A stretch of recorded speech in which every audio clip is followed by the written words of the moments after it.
Dan kita sudah sering kan melihat benturan antara instansi kepolisian dengan instansi militer gitu. Ini tuh masuk ke bring back the memory? Saya seperti merasa kembali ke era 98 di mana waktu itu kita ingin menghapuskan, mempersempit ruang militer di dalam pemerintahan, di dalam politik, di dalam kehidupan sosial masyarakat. Inilah kalau pemerintah dan DPR mengambil keputusan dengan cara yang tergesa-gesa, akibatnya banyak yang jadi korban di lapangan, masyarakat, mahasiswa, aparat yang tingkat bawah gitu. Apa yang Anda ingin sampaikan untuk mahasiswa-mahasiswa kita yang masih mengupayakan itu?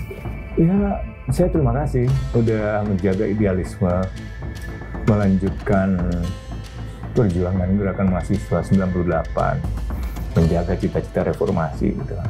Saya sangat terima kasih.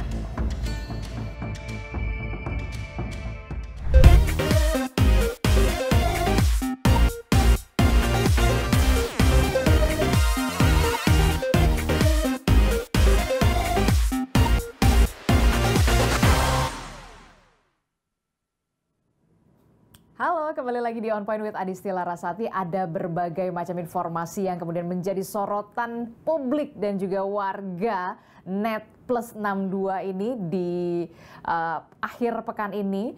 Mulai dari revisi Undang-Undang TNI, itulah yang kemudian menjadi sorotan banyak pihak, tidak hanya di dunia nyata tapi di dunia maya begitu ya. Kita tahu kemarin Komisi 1 DPR RI sudah membawa rancangan revisi Undang-Undang TNI ini ke rapat paripurna yang akhirnya disahkan dalam rapat paripurna.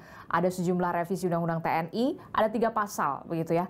Apakah ini kemudian banyak pihak menyebutkan apakah ini menjadi awal adanya menghidupkan kembali duifungsi militer seperti zaman Orde Baru? Kita akan membahasnya bersama dengan Mas Usman Hamid, Direktur Amnesty International.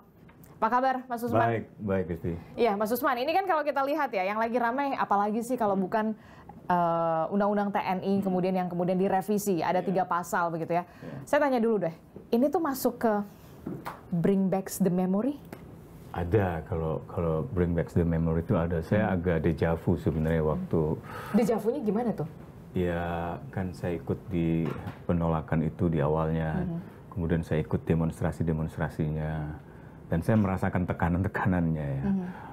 Jadi seperti teringat lagi di masa-masa pertama itu deja vu-nya ke momen di mana bulan September 2004 itu kami sedang menolak RUU TNI yang ketika itu ingin disahkan. Dan itu undang-undang itu pun disahkan di bulan di mana Munir itu dibunuh. Itu yang pertama. Yang kedua itu saya seperti merasa kembali ke era 98 di mana waktu itu kita ingin menghapuskan, mempersempit ruang militer di dalam pemerintahan, di dalam politik, di dalam kehidupan sosial masyarakat, maupun di dalam kehidupan ekonomi bisnis, badan usaha milik pemerintah dan seterusnya. Nah itu seperti wacana itu seperti muncul lagi itu, memori itu muncul lagi gitu. Dan ketika kita lihat di dalam rancangan undang-undangnya ada deja vu itu, ada semacam kok ke belakang ya gitu, bukannya kita maju tapi malah ke belakang. Jadi mungkin perasaan itu yang mungkin separuh mendorong kami untuk mengkritisi RUU TNI. Tapi lebih dari itu sebenarnya kita juga punya visi untuk TNI ke depan, untuk strategi pertahanan ke depan. Banyak sekali generasi saya aktivis 98 yang bekerja di lembaga hak asasi manusia seperti Kontras, Imparsial, LBH itu kita sudah menempuh pendidikan pelatihan pertahanan, memahami ilmu-ilmu pertahanan, strategi pertahanan, postur pertahanan, alat utama sistem persenjataan pertahanan. Bahkan beberapa kami sampai sekolah, ada yang S2 seperti Al-A'raf itu kan dia Master Management untuk Cranfield University dan juga ITB untuk pertahanan. Ada juga Muhammad Arifin yang sekarang di BRIN, itu dia doktornya di Ritsumeikan University di Jepang, itu doktornya operasi militer selain perang gitu. Jadi banyak generasi kami nih yang aktivis sebenarnya bukan hanya trauma pada masa lalu, tapi lebih dari itu kita sebenarnya sudah punya visi ke depan. Dan itu sebenarnya sudah ada di dalam Undang-Undang Pertahanan Negara Nomor 3 Tahun 2002. Supaya Indonesia itu mengembangkan strategi pertahanan berbasis kemaritiman, kelautan, kepulauan. Sehingga postur Angkatan Daratnya harus dipersempit, dikurangi. Nah, tapi tahun ke tahun itu tidak dilakukan. Akibatnya terjadi penumpukan jumlah angkatan darat kan banyak sekali, mungkin 300.000 lebih itu dibandingkan dengan TNI AU dan laut yang hanya puluhan ribu. Ditambah lagi dengan penumpukan jumlah perwira akibat lebih jauhnya. Stagnasi jabatan. Ini kan yang sebenarnya juga disampaikan Panglima TNI di dalam rapat di Komisi 1 bahwa mereka butuh solusi, ada bottlenecking di dalam struktur TNI gitu. Nah, problemnya kan ketika tidak ada solusi lain, dibawa ke dalam ranah sipil, dibawa ke dalam birokrasi, kementerian. Dan ini bukan hanya menghambat perkembangan karir, pembinaan karir di dalam kementerian, tapi juga bisa membuka potensi konflik kepentingan dan penyalahgunaan kekuasaan. Akibatnya peran politik militer di dalam pemerintahan bisa kembali hidup. Jadi wajarlah menurut saya kalau ada kekhawatiran bahwa ini bisa membawa kembali dui fungsi militer, meskipun tidak dalam bentuk yang seperti dulu. Dulu itu kan dibungkus dengan suatu seminar di Angkatan Darat, ada doktrinnya, ada konsep-konsepnya, lalu ada klaim historisnya bahwa militer Indonesia adalah the guardian of the nation gitu kan. Dan ketika itu ada pandangan juga bahwa civilian elite-nya, elit-elit sipilnya dipandang tidak mampu. Sekarang muncul lagi sebenarnya seolah-olah militer itu perlu dibawa ke dalam ranah pemerintahan itu karena sipilnya nggak mampu. Nah, apa benar? Jangan-jangan ini hanya klaim sepihak saja gitu. Apalagi beberapa reaksi dari pemerintah, dari militer itu kan menurut saya reaksi yang berlebihan. Kepala Staf Angkatan Darat mengatakan mereka yang khawatir RUTN ini mengembalikan dui fungsi militer itu otak-otaknya kampungan misalnya. Kan masa seperti itu caranya? Kepala Kantor Komunikasi Presiden Muhammad Nasbi, dia belum baca dugaan saya RU itu. Lalu dia mengatakan mereka yang mengkritik RUTN itu menyebarkan hoax. Meskipun dia tarik lagi, dia cabut lagi tweetnya dia gitu. Tapi kan pernyataan-pernyataan seperti ini menunjukkan nggak kredibel di dalam pemerintahnya, termasuk di DPR. DPR bahkan sudah menjamin kalau memang ini tidak DPR menjamin tetap mengedepankan supremasi sipil. Nah, ini gimana? Itu kan baru pada saat bertemu dengan masyarakat sipil. Minggu lalunya mereka masih percaya diri bahwa pasal-pasalnya tidak perlu dikoreksi. Tapi setelah ketemu masyarakat sipil, kemudian kan kita mengalami koreksi-koreksi. Pasal 3, pasal 7, pasal 8, pasal 47, pasal 5 tidak dibahas tapi nggak terlalu muncul perubahan gitu. Jadi bahkan seminggu sebelum pertemuan masyarakat sipil, beberapa politisi DPR yang tampil dalam telewicara, televisi juga nggak dibekali RUU yang lengkap. Mereka bahkan ketika ditanya, saya juga belum dapat. Bayangkan, anggota Komisi 3 sudah kurang lebih 2 minggu atau 10 hari lagi mau disahkan, belum juga memiliki naskah lengkapnya. Dan itu muncul waktu kami bertemu dengan Komisi 1, Komisi 3, Komisi 13, juga ada beberapa wakil ketua DPR gitu. Kan di awalnya tuh kan Dasko bertanya, ini masyarakat sipil gimana kok mengkritik berdasarkan undang-undang rancangan yang salah? Rancangan undang-undang banyak yang beredar di media sosial, kan, ya. Di media sosial. Dan kemudian diluruskan. Ya, dia mengeluh. Kenapa masyarakat sipil mengkritik RUU dengan naskah RUU yang sebenarnya nggak kami bahas? Pertanyaan kami juga sama. Mengapa DPR tidak mengumumkan naskah aslinya? Apakah sudah diunggah ke dalam websitenya DPR? Lalu Dasko bertanya ke Komisi 1 itu, sudah diunggah belum? Belum bang. Loh, ini gimana, kata Dasko gitu. Artinya ada juga kesalahan di DPR karena tidak menyediakan akses kepada publik gitu. Jadi wajar aja kalau kemudian publik merujuk pada rancangan undang-undang yang tidak resmi seperti di DPR. Tapi prinsip-prinsipnya kan sama. Prinsipnya adalah pertama, apakah boleh TNI masuk ke ranah di luar pertahanan, menanggulangi masalah narkotika, menanggulangi masalah ancaman cyber, atau misalnya apakah boleh TNI aktif masuk ke dalam jabatan-jabatan sipil di luar yang disebutkan undang-undang TNI. Itu kan pertanyaan-pertanyaan prinsipil yang ternyata ada dalam RUU itu, bahwa ternyata pasalnya bukan pasal yang sama, bisa jadi berbeda, karena ini kan sudah beberapa kali diajukan sejak tahun lalu. Termasuk soal proses pembahasannya, inilah yang kemudian juga masih menjadi sorotan juga begitu. Proses pembahasannya kan harusnya kan memenuhi kaidah partisipasi yang bermakna sesuai dengan putusan MK tahun nomor 91 itu kan. Tapi kan proses itu berlangsung sangat cepat. 18 Februari surat presiden keluar, surpresnya 20 Maret disahkan. Sebulan. Bahkan rapat dengar pendapatnya hanya mengundang segelintir orang kan. Akhirnya masyarakat sipil merasa tidak dilibatkan. Akademisi, kampus-kampus, ormas seperti NU, Muhammadiyah. Tadi pagi saya baca akun Facebooknya salah satu ketua PBNU mengeluhkan. Bahkan PBNU belum diundang, KWI dan lain sebagainya belum diundang, PGI belum diundang, Muhammadiyah belum diundang gitu ya. Nah ini kan satu proses yang harusnya dilakukan oleh DPR. Jadi dari segi formil atau dari segi syarat-syarat formilnya adalah masalah-masalahnya, terlepas dari substansinya itu atau materialnya itu benar-benar menghidupkan dua fungsi militer atau tidak. Tapi secara formil pun undang-undang ini dibuat secara tergesa-gesa. Gitu. Anda melihat ini benar-benar tergesa-gesa? Sangat tergesa-gesa. Dan kilat? Ya, sangat kilat. Saya terima kasih dan saya menghargai waktu yang diberikan oleh anggota Dewan, pimpinan Dewan ketika bertemu dengan koalisi masyarakat sipil. Tapi itu hari-hari mendesak, memasuki hari injury time. Bahkan ketika kami bertemu Senin, bertemu dengan lebih luas lagi hari Selasa, hingga akhir pertemuan naskahnya belum kami pegang. Jadi kami hanya membahas. Nah, pertemuan apa yang kemudian dibahas di situ yang benar-benar menurut Anda krusial sekali, walaupun ya di waktu yang injury time gitu. Efektif nggak sih? Lumayan efektif meskipun tidak cukup. Lumayan efektif dalam arti mereka menyajikan 3-4 lembar naskah. 3-4 lembar? Ya, isinya 3 pasal. Pasal 3, pasal 47. Pasal 47 dan pasal 53. Pasal 3 tentang kedudukan TNI, pasal 47 tentang jabatan sipil, pasal 53 tentang usia pensiun. Betul. Nah, mereka mengatakan tidak ada lagi pasal yang dirubah kecuali 3 pasal ini. Tapi kenyataannya... Nah, seperti yang dinyatakan oleh Ketua DPR RI juga, Bu Puan Maharani, hanya 3 pasal. Kenyataannya lebih dari itu.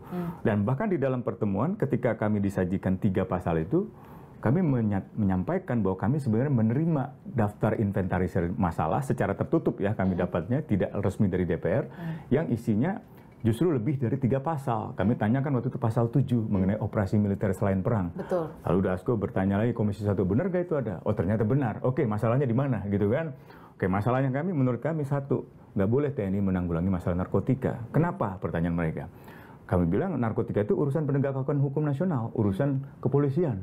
Loh, salah satu anggota Komisi 1 mengatakan, loh bukannya masalah narkotika juga terjadi di luar negeri, bukan hanya di tingkat wilayah nasional. Betul, baik nasional maupun di luar negeri, kalau itu kejahatan, urusannya penegak hukum, urusannya polisi. Itu sebabnya hukum pidana kita, hukum acara pidana kita mengenal azas-azas dari mulai teritorialitas di dalam nasional kita, maupun azas nasionalitas. Dia mengikuti.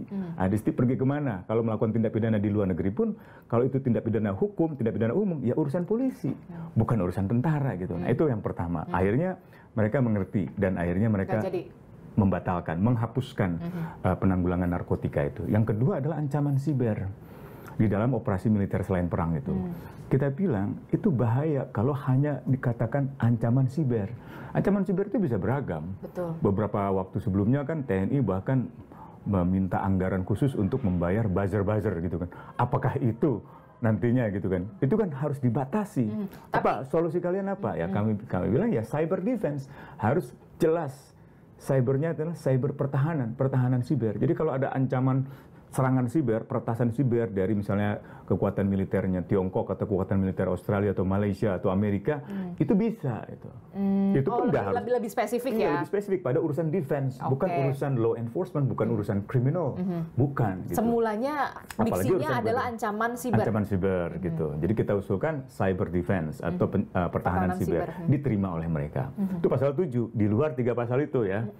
Nah, akhirnya pasal 47. Pasal 47 kita bilang itu sebenarnya dalam pandangan kami harusnya undang-undang yang baru ini mengembalikan pada reformasi yang ditetapkan dalam TAP MPR nomor 7 tahun 2000. Pasal 5 ayat 5 menyatakan anggota TNI aktif hanya dapat menduduki jabatan sipil setelah mengundurkan diri atau pensiun dini. Tidak ada kecuali. Tidak ada kecuali.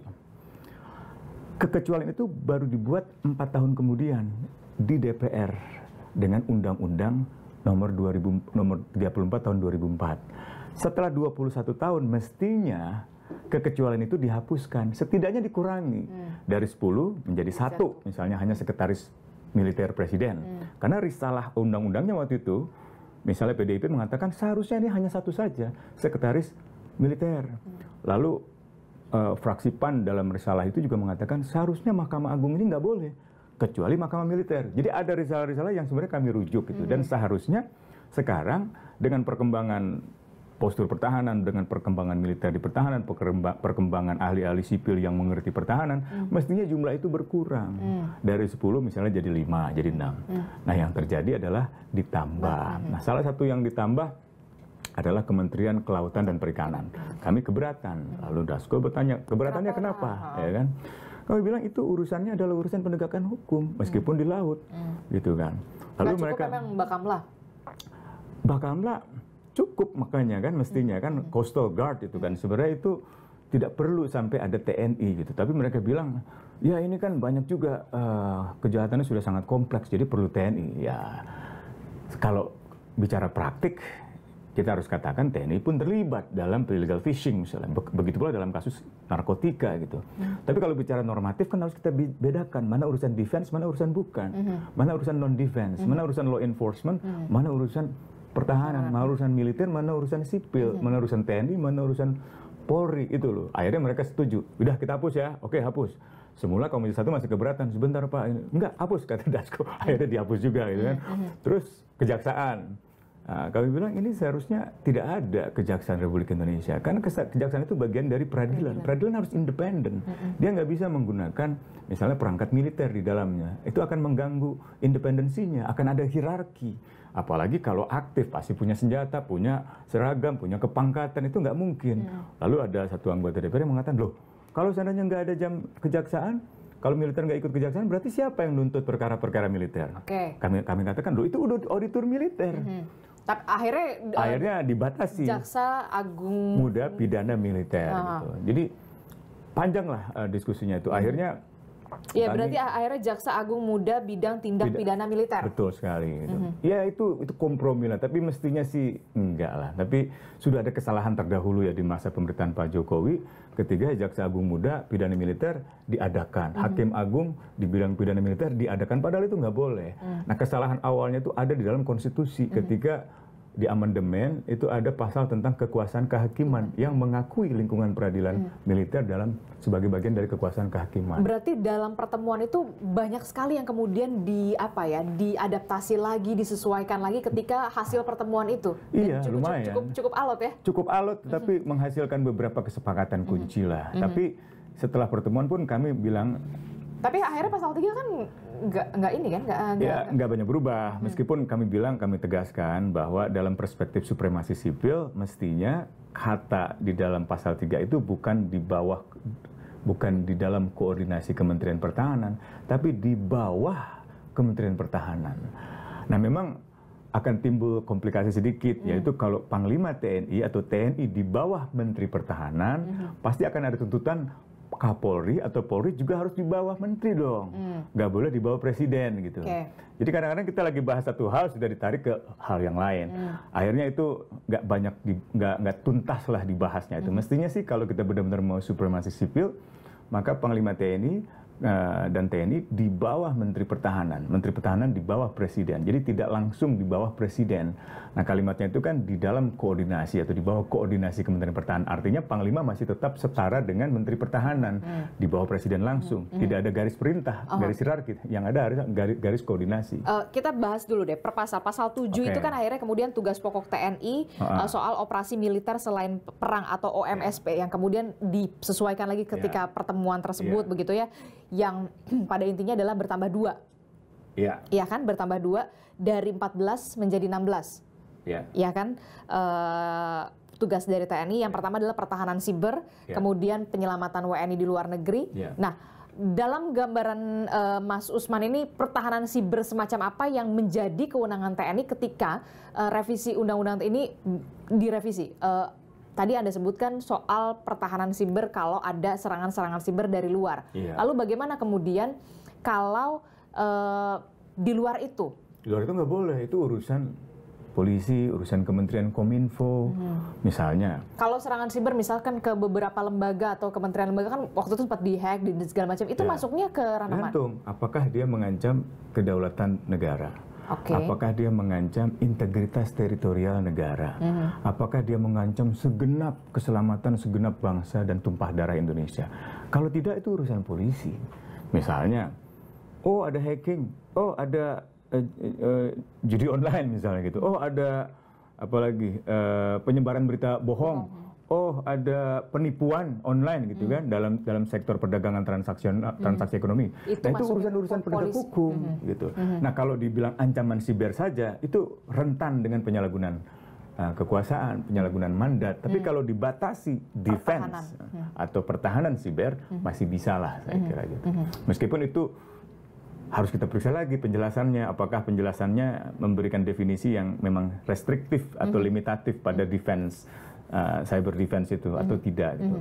Yang kedua adalah soal penyelamatan WNI di luar negeri. Ini kewenangan seperti apa yang kemudian? Nah, itu kan juga harus jelas ya. Nah, sama seperti tadi ilustrasi soal narkotika. Narkotika itu terjadi di wilayah Indonesia, di dalam wilayah Indonesia, bisa juga terjadi di luar. Tapi karena itu melanggar pidana misalnya Indonesia dan dilakukan oleh orang-orang yang berkeluarga negara Indonesia, itu bisa tetap pada penegak hukum nasional, pada kepolisian. Nah, sama seperti penyelamatan orang di luar negeri, warga negara orang di luar negeri misalnya gitu ya. Kalau seandainya dia disandera oleh suatu kelompok pemberontak bersenjata, bisa operasi militer selain perang, misalnya lewat mandat OMSP ini untuk pemberontakan bersenjata itu bisa, atau perompak laut misalnya gitu. Kalau ternyata kekuatan kepolisian, Coastal Guard atau polisi laut kita nggak cukup lagi, itu bisa. Tapi itu harus operasi militer berarti. Operasi militer berarti harus ada jangka waktunya gitu. Nah prinsipnya kalau yang sifatnya dan ini prinsip yang kedua yang penting adalah kalau sifatnya combatant atau kombatif atau mengerahkan pasukan dengan persenjataan, dia harus ada keputusan politik negara. Beda halnya misal, oh ada bencana alam nih mendadak gitu kan. Dilibatkan personel militer nggak apa-apa ya, itu kan memang sudah selayaknya memang menjadi tugas juga dari TNI. Tapi kemudian gini, yang terbaru aja misalkan kayak korban scam. Ya, korban scam bagian dari tindak pidana. Tindak pidana, TPPO tindak pidana. Jadi itu bukan ranahnya. Bukan ranahnya TNI. TNI itu ranahnya besar, keselamatan segenap bangsa, integritas teritorial negara, kedaulatan nasional. Kalau ada pasukan bersenjata masuk ke wilayah perairan Indonesia, itu urusan TNI. Negara harus mengambil keputusan politik untuk mengerahkan pasukan. Kalau ada ternyata di wilayah perbatasan dengan Malaysia, misalnya di Pontianak, perbatasan darat gitu, tiba-tiba ada pergerakan pasukan militer Malaysia, diketahui oleh intelijen kita, intelijen strategis kita, negara harus mengambil keputusan politik untuk mengerahkan pasukan militer kita. Tapi kalau ada orang lalu lalang membawa barang-barang dagangan yang sifatnya kriminal, itu urusan polisi, polisi perbatasan. Sama seperti di laut, Coastal Guard ada, Bakamla ada gitu. Nah ini yang harus diingat gitu. Termasuk perbedaan antara prinsip security, keamanan, dan prinsip defense, pertahanan. Itu dua hal yang berbeda gitu. Meskipun di wilayah tertentu misalnya seperti wilayah laut, kemarin saya berdiskusi dengan salah seorang pejabat pemerintah, Bung ini bagaimana Bung kalau misalnya ada kapal asing yang masuk ke perairan Indonesia, lalu kemudian dia melarikan diri sampai di miles tertentu, di nautika tertentu, sehingga tidak lagi bisa terkejar oleh alat-alat kepolisian laut kita gitu kan. Kan itu perlu operasi militer. Saya bilang tergantung maksud dari kapal asing itu apa. Kalau dia ingin mengubah batas laut kita, itu masuk integritas teritorial kita yang terancam, karena itu bisa operasi militer. Dan itu bisa masuk TNI di situ? Betul, bisa masuk TNI di situ. Kalau seandainya dia sekedar misalnya melakukan pencurian ikan, ya polisi. Kalau pertanyaan Anda alat-alatnya tidak cukup, ya polisinya harus diperlengkapi alat-alatnya, gitu loh. Itu kan dua hal yang berbeda gitu. Jangan sampai nanti militer kita mengurusi urusan-urusan seperti itu. Nanti tiba-tiba ada geopolitik berubah, ada serangan seperti Rusia kepada Ukraina, kita nggak siap, gimana? Kalau ada serangan seperti Israel ke Gaza, kita nggak siap. Itu sebabnya kenapa fungsi TNI itu adalah fungsi tunggal, alat pertahanan, alat perang untuk menyiapkan sewaktu-waktu kalau Indonesia diserang atau kalau Indonesia memutuskan perang pada negara yang lain gitu. Makanya dia diberikan monopoli alat-alat perang, monopoli kekerasan perang, termasuk komando-komando teritorial gitu. Nah kalau ditanya tugasnya apa lalu hari-hari, kan mereka banyak yang nganggur. Tugasnya berlatih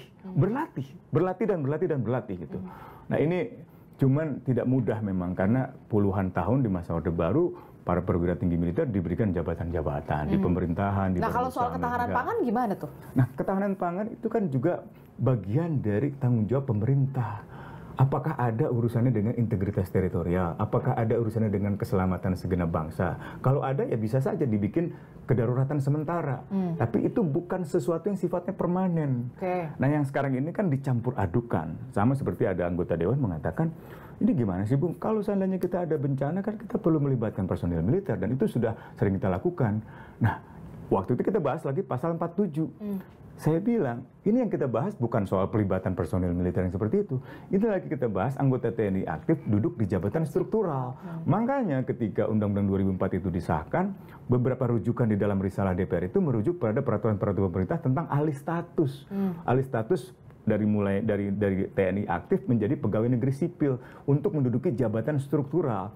Kalau jabatan struktural itu sifatnya permanen, tapi kalau operasi sifatnya ad hoc, tidak permanen. Jadi ini yang saya kira memang butuh waktu untuk semua orang bisa mengerti konsep-konsep dan memahami ini gitu. Di Komisi 1 mungkin cuma Pak TB yang punya latar belakang militer. Ya mungkin ada yang lain juga, tapi saya merasakan ketika berdebat itu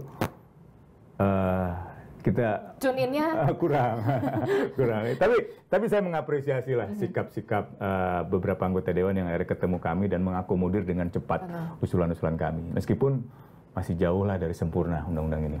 Masih jauh dari sempurna. Nah, kalau pasal 47 ini kan soal penempatan ya. Penempatan yang tadinya posnya 10, kemudian ditambah menjadi 14. Padahal sebelumnya kalau nggak salah ada informasinya bahkan sampai 16 gitu ya. Ini juga masuk ke dalam agenda pertemuan yang juga dibahas pada saat itu. Iya itu. Dan ada yang dicoret yang mana tuh? Dicoret Kementerian Kelautan dan Perikanan. Ya, itu salah satunya yang dicoret itu. Waktu itu kita juga berdebat tentang soal posisi kesekretariatan presiden itu.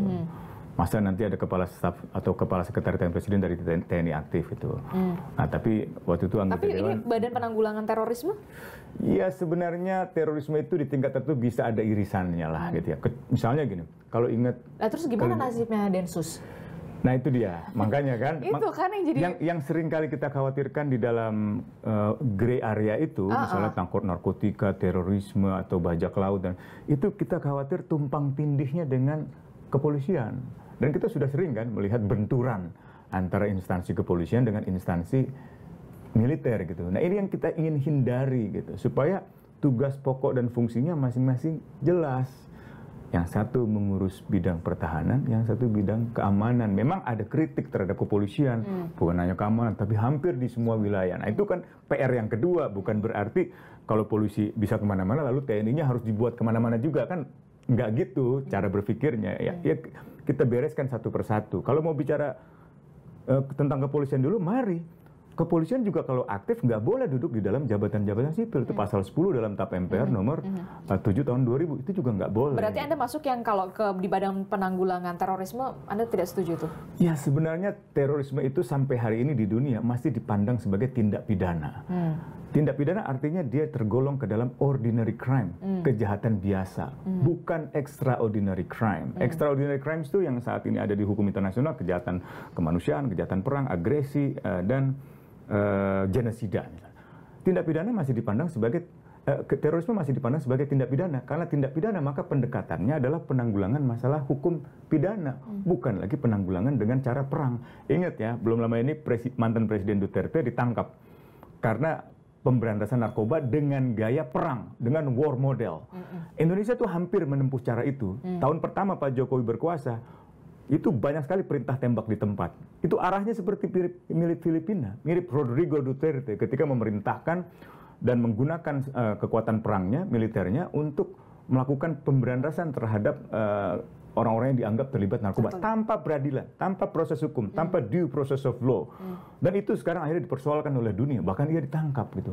Nah, pendekatan war model dengan pendekatan criminal justice system itu dua hal yang berbeda. Yang satu itu bisa membunuh orang, mematikan orang, memusnahkan orang. Yang satu lagi harus melumpuhkan dan mengajukannya ke pengadilan, menyediakan bukti, membuktikan yang bersangkutan salah. Kalau nggak bersalah dibebaskan. Tapi kalau dieksekusi langsung itu bukan hukum lagi namanya. Gitu. Jadi ini yang saya kira harusnya diingat gitu. Termasuk dalam soal terorisme sekali lagi, memang ada gray area di mana tindak pidana terorisme itu memerlukan pelibatan militer. Saya ambil contoh pemboman pendudukan istana di India, di Mumbai. Betul. Itu pasukan bersenjata yang menduduki bangunan pemerintah itu.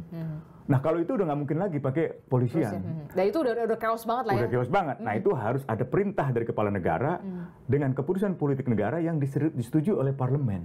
Itulah pasal yang ada dalam undang-undang TNI juga, itu sudah diatur. Kalau ada hal situasi itu seperti itu, Presiden bisa mengerahkan pasukan militer dengan persetujuan DPR. Oke, ketika ada kondisi darurat kan? Ya, harus dideklarasikan dulu. Harus ada semacam deklarasi state of emergency. Apa state of emergency-nya? National security terancam. Atau masa COVID misalnya. Masa COVID harus dideklarasikan dulu. Pembatasan hak berdasarkan kedaruratan kesehatan. Tapi apakah pelibatan militer perlu? Tergantung. Apakah ancaman COVID menggunakan senjata? Kan tidak itu. Nah ini gray area yang harus dibicarakan secara matang oleh para pembuat. Dan harus dikelirkan itu. Harus dikelirkan gitu.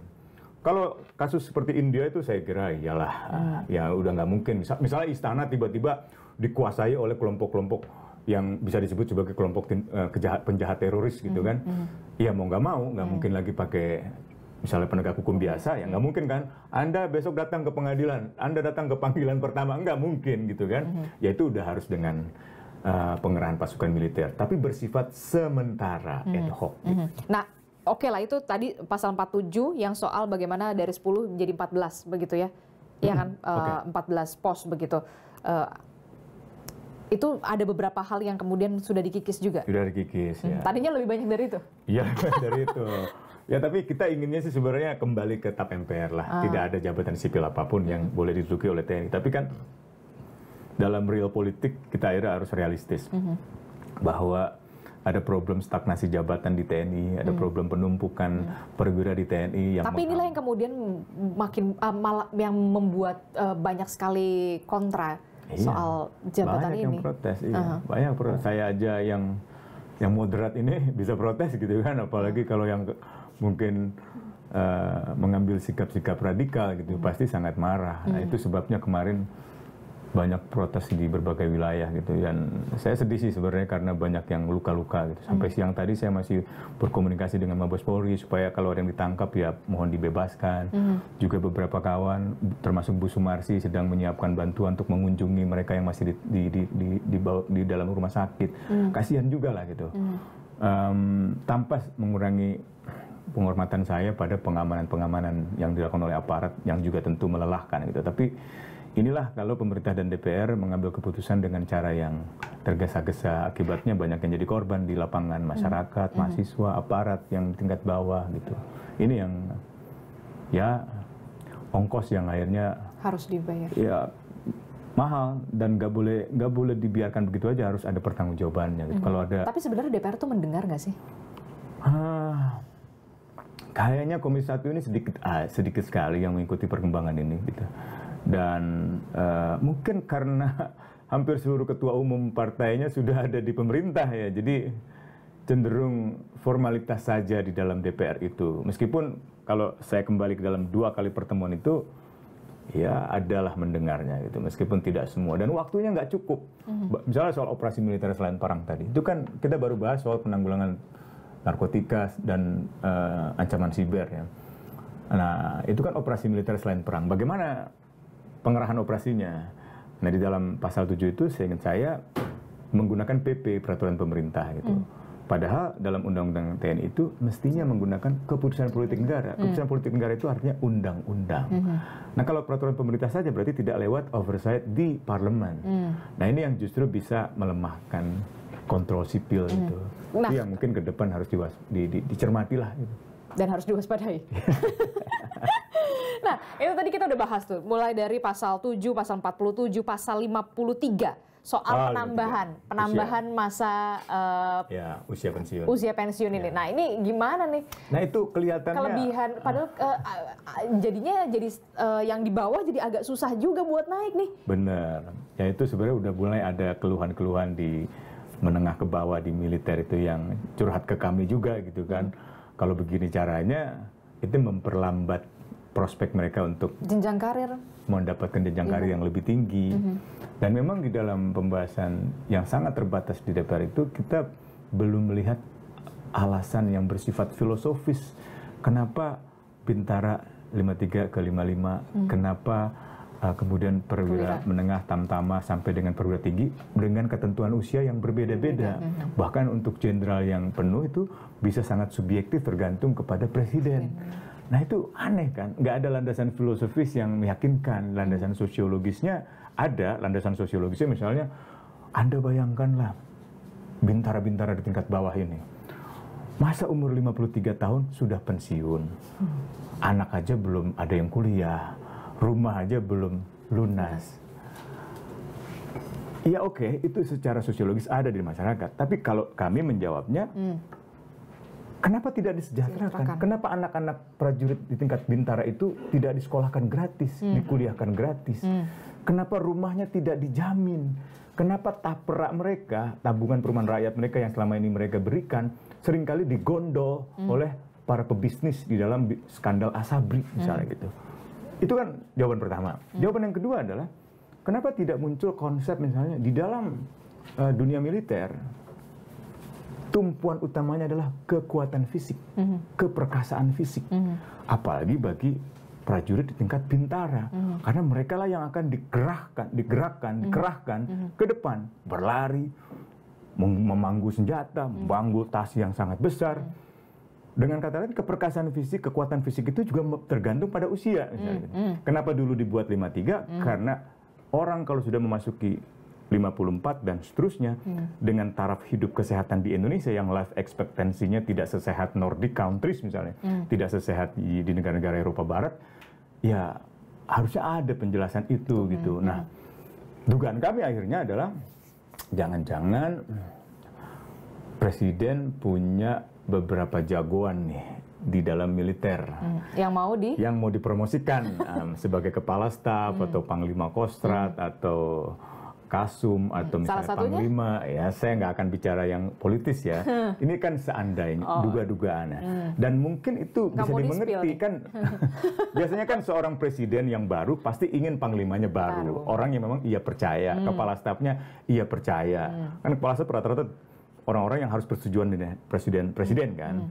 Nah, jangan-jangan mungkin kalau tidak diperpanjang usianya, orang-orang yang sudah diproyeksikan oleh presiden ini akan segera pensiun, gitu loh.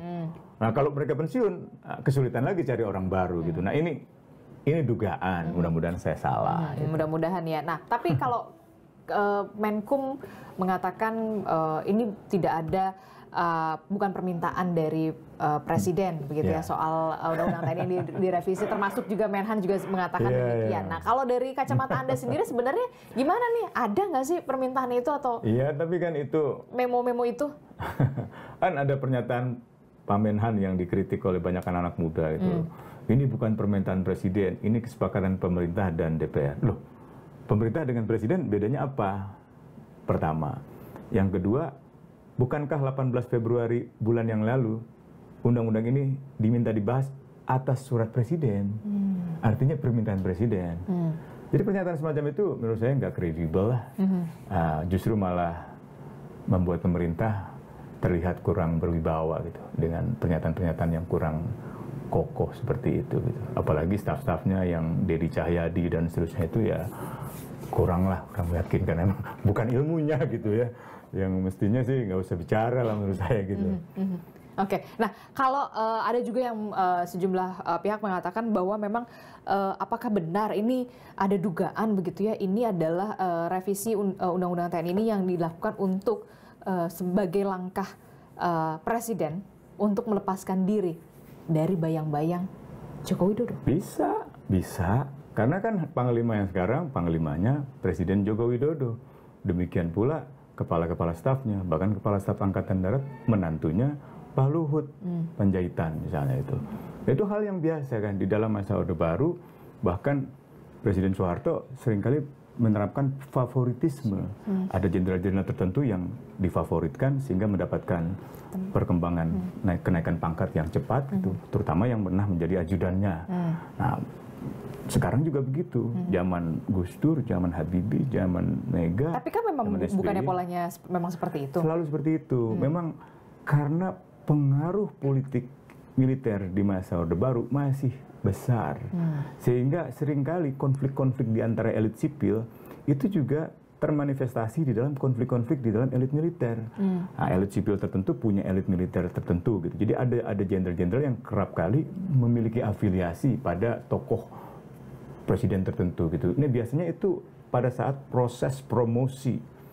Nah, kayak Pak Jokowi waktu itu dipandang selalu cenderung membawa geng solonya ya, dari mulai Pak Sigit yang sekarang jadi Kapolri, bekas Kapolres Surakarta, sampai dengan Pak Agus Subianto gitu yang sudah disiapkan dari awal.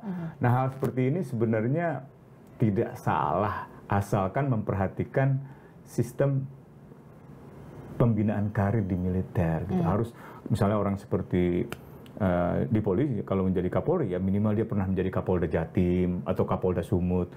Yang sekarang kan enggak gitu misalnya. Atau kalau misalnya dia Panglima katakanlah TNI ya paling enggak pernah jadi Pangdam, pernah jadi Pangkostrat, atau pernah jadi Danjen Kopassus dan seterusnya. Posisi-posisi strategis itu harus gitu. di tempat. Artinya kayak seperti di Kompas kan. Jurnalis nggak mungkin jadi Pimret kalau nggak menempuh layer-layer itu ya kan. Karena kalau untuk menempati posisi ini kita harus matang dulu dari bawah gitu kan. Ditempa dulu. Di dalam kementerian kan juga gitu. Jadi terbentur baru terbentuk. Terbentuk gitu. Ini jangan sampai terbentur pecah gitu kan. Nah, itu yang kita nggak harapkan gitu kan. Di kementerian kan juga gitu, orang dari APDN terus kemudian STPDN gitu kan, berharap dari karir paling bawah sampai eselon 4, eselon 3, eselon 2, eselon 1 mentok. Nah, itu kan sayang. Belum lagi kalau kita bicara soal jurisdiksi hukum. Kalau seandainya seorang TNI aktif menjadi kepala kementerian atau menjadi kepala atau menjadi dirjen, kalau dia terlibat di dalam pelanggaran hukum, dia tunduk pada hukum apa? Kasus Basarnas misalnya, TNI aktif. Ketika ditangkap KPK, ditahan KPK, mereka marah dan mereka menarik ke bawah ke dalam peradilan militer. Akhirnya supremasi sipil dalam hal ini adalah otoritas peradilan sipil tidak berfungsi. Nah, begitu pula kasus-kasus polisi. Polisi banyak sekali sebenarnya menemukan kejahatan-kejahatan yang melibatkan, selain melibatkan anggota polisi ya, melibatkan juga anggota TNI. Tapi ketika melibatkan anggota TNI berhenti di tengah jalan. Gitu. Gitu kan.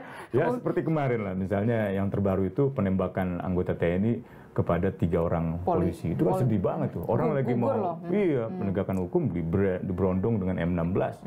Nah, itu kan aduh, masa seperti ini nih yang mau ke dalam dibawa ke dalam pemerintahan sipil gitu kan. Enggak lah, itu kasus Deli Serdang menyelesaikan masalah dengan masyarakat dengan menyerbu masyarakat seolah-olah masyarakat seperti musuh. Kasus Tarakan, Polres Tarakan diserang, orang-orang ketemu polisi di jalan dipukuli, dikeroyok, urusan knalpot bunyi berisik, main hakim sendiri. Itu kan enggak gitu lah. Kalau kita membangun negara hukum enggak gitu caranya. Gitu. Jadi tapi bukan berarti TNI tidak punya tempat. TNI tempatnya terhormat, yaitu menjaga pertahanan Indonesia, menjaga integritas teritorial Indonesia, menjaga keselamatan segenap bangsa Indonesia, menjaga kedaulatan negara. Tugasnya nanti peacekeeping force, tugasnya civic mission juga bisa. Berlatih menggunakan peralatan yang sangat canggih. Dan itu harus disejahterakan. Nggak boleh anggota TNI masih mikirin, saya berapa kali kan terima anggota TNI berpangkat kopral atau sersan, Mas bantuin Mas, anak saya baru lulus mau masuk UGM, uangnya mahal, biayanya masuk negeri aja nggak sanggup. Itu banyak.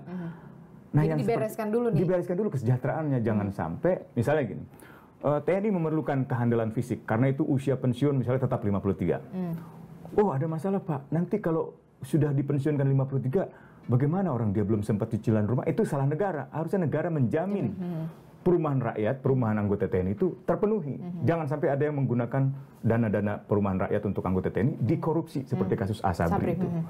Begitu pula soal pendidikan. Anak-anak anggota TNI itu harus disejahterakan, harus dipastikan pendidikan sampai perguruan tinggi. Itu yang harusnya disediakan oleh negara. Gitu. Bukan kemudian memanfaatkan penderitaan mereka untuk kepentingan di tingkat elit. Gitu. Elit jenderalnya atau elit-elit politiknya itu. Apakah dengan disahkannya Undang-Undang TNI ini kemarin, mengakhiri reformasi? Saya sempat berpikir itu, apalagi pekan lalu saya membaca Varieties of Democracy, ini satu indeks yang sudah usianya 100 tahun lebih, yang memiliki data longitudinal, mengukur kemajuan kemunduran demokrasi setiap negara. Untuk pertama kalinya, pekan lalu, Indonesia tergolong sebagai electoral autocracy. Jadi bukan lagi demokrasi, Indonesia masuk sebagai negara autokrasi. Setara dengan Mauritius dan seterusnya itu, yang jauh banget itu. Nah ini sangat kita sayangkan gitu. Tapi keadaan itu kan selalu bersifat kontingen gitu, selalu bisa diubah kalau kita mengubahnya gitu. Keadaan itu bukan sesuatu yang given, yang ada dan nggak bisa diubah apa sama sekali. Ya. Tergantung kita. Kalau kita berhenti sampai di sini, maka perluasan militer itu akan terus terjadi. Pemerintah akan mengalami militerisasi. Itu sudah terlihat dari tanda-tanda hari pertama dengan retreat bergaya militer. Itu mestinya nggak gitulah. Kan ada banyak cara untuk mengembangkan kekompakan, mengembangkan kerjasama. Kan untuk sosialisasi satu visi dan misi dari pusat sampai daerah. Ya ada cara-cara yang lain gitu loh. Dan pemerintahan daerah itu kan juga ada banyak kepala daerah yang berafiliasi ke partai yang berbeda. Jadi nggak bergerak di luar gitu loh kalau katanya. Ya sebenarnya kalau kita mau jujur, harusnya kan misalnya KPK difungsikan, dimaksimalkan sehingga mereka bisa mengawasi pemerintahan daerah agar benar-benar berjalan sebagaimana mestinya. Tapi justru KPK dilemahkan, malah KPK dianggap penghambat. Akibatnya ya seperti sekarang ini, tidak ada yang mengontrol institusi pemerintah. DPR ya oke lah sebagai pengontrol, tapi kan DPR isinya partai-partai yang mayoritas mendukung pemerintah. Peradilan kita juga masih menghadapi masalahnya sendiri, kesejahteraan hakim belum terpecahkan. Nah, institusi-institusi publik masih ada seperti Komnas HAM, Ombudsman dan lain sebagainya, tapi itu juga rasanya nggak cukup gitu. Nah, terbaru nih kalau nggak salah ya, mahasiswa, ada 3 mahasiswa dari UI kemudian mengajukan uji materi, judicial review ke Mahkamah Konstitusi. Ya. Apakah ini menjadi upaya titik terang atau kemudian terhalang tembok nih? Bagus lah, menurut saya itu langkah yang harus dilakukan. Jadi selain demonstrasi, protes, lewat unjuk rasa, lewat media sosial, ya bisa juga mereka mengajukan judicial review. Dan setahu saya mereka mengajukan judicial review itu dengan proses yang bersifat uji formil. Ya, uji formil. Jadi apakah undang-undang ini memenuhi kaidah-kaidah formil dari sebuah proses pembuatan undang-undang.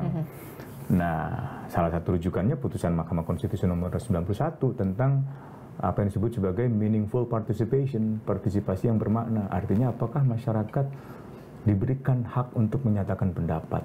Yang kedua, apakah masyarakat diberikan hak pendapatnya itu untuk didengarkan. Dan yang ketiga, apakah misalnya seluruh pendapat yang telah didengarkan itu dipertimbangkan dalam pengambilan keputusan. Nah, 3 unsur itu yang akan menjadi semacam ruang kontestasi dalam uji formil di Mahkamah Konstitusi. Ya, kita lihatlah nanti hakim-hakim konstitusinya. Tapi Anda optimis? Saya selalu skeptis. Kalau berpikir tuh saya selalu skeptis. Tapi saya akan berusaha terus untuk bertindak dengan optimis, dengan terus melangkah.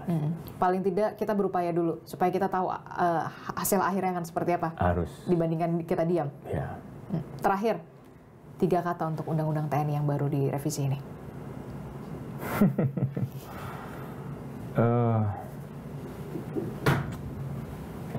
Masih jauh perjalanan. Masih jauh perjalanan. Masih jauh. Apakah akan gelap? Masih mendung langitnya. Masih mendung langitnya. Dan inilah hal yang harus diupayakan, gimana caranya supaya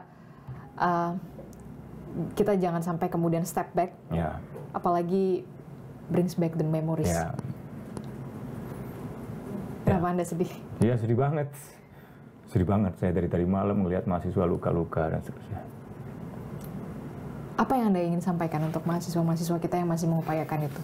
Ya, saya terima kasih udah menjaga idealisme, melanjutkan perjuangan gerakan mahasiswa 98, menjaga cita-cita reformasi gitu. Saya sangat terima kasih. Melangkahlah terus. Apa yang Anda sedihkan sebenarnya, upaya dari mereka yang masih punya semangat atau kemudian? Kemarin siang saya tuh di depan gedung DPR, panasan, sampai sore kehujanan gitu. Terus saya pulang menjelang maghrib itu. Mereka masih di sana. Dari UHAMKA, dari UI, dan adik-adik yang saya masih mungkin 19, 20, 21, seperti saya waktu 98. Membawa idealisme gitu. Sayang kalau nggak didengerin oleh DPR. Sayang kalau pemerintah mengabaikan suara-suara generasi muda itu. Mereka kan sebenarnya yang meneruskan kepemimpinan pemerintah ke depan, masa depan Indonesia. Dan anak muda yang biasanya punya idealisme. Kalau sudah tidak ada idealisme lagi, saya kira nggak mungkin Indonesia bisa bertahan. Bahkan sampai 2045 yang katanya Indonesia Emas itu, saya kira tanpa ada pengorbanan yang berarti, tanpa kita benar-benar melibatkan partisipasi kaum muda itu, nggak mungkin. Kadang-kadang saya katakan ke teman-teman, Indonesia ini too broken to be fixed, terlalu rusak untuk bisa diperbaiki. Dari hulu ke hilir, skandal pajak. Dari hulu ke hilir, perairan kita kerugian banyak. Dari hulu ke hilir, hukum kita rusak. Dari hulu ke hilir, banyak ilegalitas. Dari mana coba mulai memperbaikinya? Tapi mungkin ini seperti konsekuensi dari era reformasi gitu ya. Konsekuensi dari kemampuan kita yang bertambah mampu untuk melihat keadaan. Beberapa kali saya katakan ke kawan-kawan, mungkin reformasi itu ibarat membuka kelopak mata kita yang dulu tertutup karena dijahit oleh otoritarianisme. Dan kita masih dalam proses membuka jahitan otoritarianisme itu, secara jahitan perlahan. militerisme itu secara perlahan. Tapi kemudian? Dan semakin kita membuka jahitan itu, semakin kita bisa melihat masalah. Dan tentu masalah yang kita lihat semakin bertambah banyak. Nah, pilihan kita dua. Kita bersikap skeptis bahwa ternyata masalahnya banyak dan nggak mungkin kita bisa rubah. Atau kita bersikap optimis bahwa ternyata kita punya kemampuan lebih untuk melihat masalah dan kita tahu apa sebabnya. Karena itu kita harus mengupayakan perubahan itu. Saya kira sikap kedua itu yang mungkin perlu kita kembangkan itu. Dan jangan matikan asa kaum-kaum kritis ini. Jangan. Janganlah pernah mengatakan bahwa mereka itu kampungan. Itu diksi yang harusnya dikoreksi. Mereka itu terdidik. Mereka itu ngerti sopan santun. Mereka itu mengerti tata krama di dalam komunikasi publik gitu, dan mereka mengerti cita-cita Republik ini gitu. Kadang-kadang justru mereka lah yang kemudian tidak mau melihat negara ini hancur. Iya. Hancur. Jangan pernah marah kalau mereka ingin kabur aja dulu. Jangan pernah marah kalau mereka memberi kritik. Justru itulah kesempatan kita untuk memperbaiki keadaan gitu. Kalau tanpa kritik, saya kira pemerintah nggak akan pernah tahu apa yang salah dari dirinya, dari kebijakannya gitu. Ya, jadi pentinglah peran media, penting. Jangan sampai ada teror lagi kayak kemarin, saya lupa tadi mengangkatnya, terornya terhadap Tempo itu. Saya ketemu Cica yang diteror itu saat kritis pembahasan di DPR. Bahkan jauh sebelum saya bertemu dengan DPR, Cica terus bertanya kapan bertemu anggota DPR, apakah sudah dapat naskahnya. Jurnalis-jurnalis seperti itulah yang saya kira juga sangat penting untuk berperan di dalam perubahan itu. Jurnalis-jurnalis yang bisa mencerahkan, jurnalis yang melakukan investigasi yang kritis, yang imparsial, yang objektif, yang tekun, menunggu narasumber. Bukan tekun. Kemudian akhirnya dikirimkan paket misterius. Iya, paket binatang yang menurut saya itu teror. Itu kan simbol keganasan, simbol kebengisan dari orang yang melakukan itu. Simbol yang menurut saya mengirimkan pesan ancaman kepada kerja-kerja jurnalistik, kepada jurnalis. Siapa yang mengancam itu? Nanti kita akan bahas nanti di episode selanjutnya. Terima kasih Usman Hamid, Direktur Amnesty International, sudah hadir di On Point with Adisti Larasati. Terima kasih. Nah, itu tadi banyak sekali pembahasan kita soal bagaimana revisi Undang-Undang TNI yang kemudian kita tahu disahkan. Nanti kita akan bahas lagi dengan sejumlah topik-topik yang menarik lainnya di On Point with Adisti Larasati. Terima kasih.